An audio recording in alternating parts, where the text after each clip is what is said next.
Olivia and her friends, Mark, Jasmine, and Peter, had been planning their New Year's Eve getaway for months. The remote mountain cabin surrounded by thick pine and the frozen lake seemed like the perfect place to ring in the new year. They arrived mid-afternoon just as the sun began to set behind the snow-covered peaks, casting a long shadow across the landscape. The cabin was rustic but cozy, with a stone fireplace, wooden beams, and a wide window offering a view of the dense woods. The owner, an old man named Henry, had left them a note on the counter. The storm is going to be bad tonight. Stay indoors. Keep the fire burning, and wherever you do, don't leave after dark.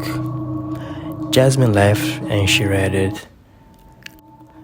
Classic creep old man note, she said, tossing it aside. The group shrugged it off as a harmless warning about weather. By the time night fell, the storm was in full force. Snow battered the windows and the wind howled like a living thing. They decided to stay inside, drinking spiky hot chocolate and playing games. Around 10 p.m., someone suggested they shared scary stories. Mark went first, recounting an urban legend about a haunted highway. Peter followed with a tale about a cursed forest. When it was Jasmine's turn, she hesitated, then smirked. Okay, this one is actually local, she said. Have you guys heard about the winter wraith? None of them had. Jasmine leaned closer, her voice low. They say she was a woman who got stranded in these mountains during a storm like this. Her husband left to find help but never came back. She waited for days, and when she realized he would abandon her, she froze to death. Now, a spirit haunts the wood, looking for warmth.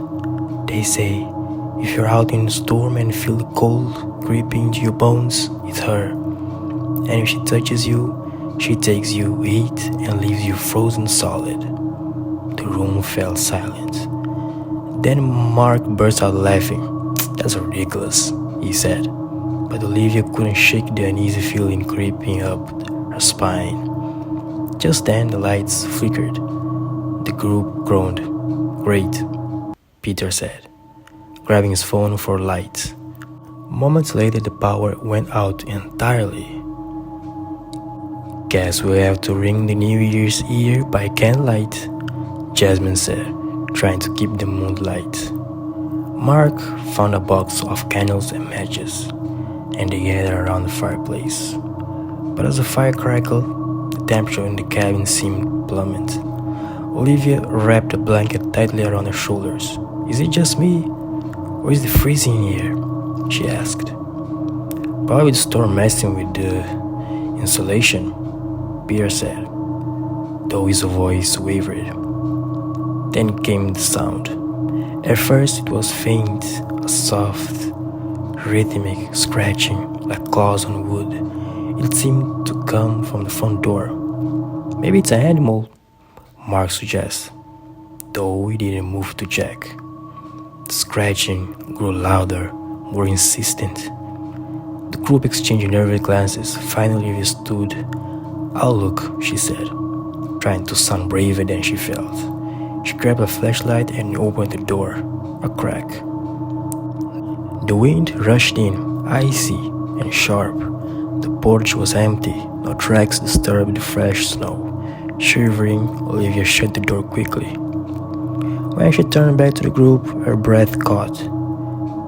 They were all staring at the large window by the fireplace. What's wrong? She asked. Mark pointed a shaking finger. Look at the frost. The glass was coated with frost, but it wasn't random. The icy pattern that formed a face, hollow eyes, and a gaping mouth, froze in a silent scream. The scratching resumed, this time from the back door. Okay, this isn't funny, Jasmine said, her voice trembling. I don't think anyone is joking, Peter whispered. The room grew colder still. their breath visible in the dim light. The fire in the heart sputtered, as though struggling to stay alive. Then they heard it, a low, mournful wail that seemed to come from everywhere and nowhere. It wasn't the wind. Panic set in. Mark grabbed the poker from the fireplace, while Jasmine clutched her phone. "We need to leave," she said. "And go where?" Olivia shot back. "We'll freeze out there." As if in an answer, the front door flew open with a deafening bang. Snow swirled inside, and in its midst stood a figure.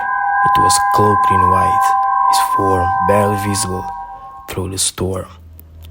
Two glowing blue eyes fixed on them. "Shut the door!" Peter yelled, but none of them could move. The figure stepped inside, and the temperature dropped even further. The group felt it, an unnatural, bone-deep cold that sapped their strength. Olivia tried to scream, but her voice froze in her throat. The figure raised a skeletal hand, and the room went dark. When the storm cleared the next morning, Henry came to check on the cabin. He found the group seated around the fireplace, their faces pale and frozen with expression of terror. The fire had long since burned out, and the cabin was unnaturally cold, even for winter. Authorities couldn't find no explanation for their death, but locals whispered about the winter wraith, who claimed 4 more victims than New Year's Eve. To this day, travelers were warned: if you hear a scratching at the door or you see a face in the frost, don't open the door, and never, ever ignore the cold.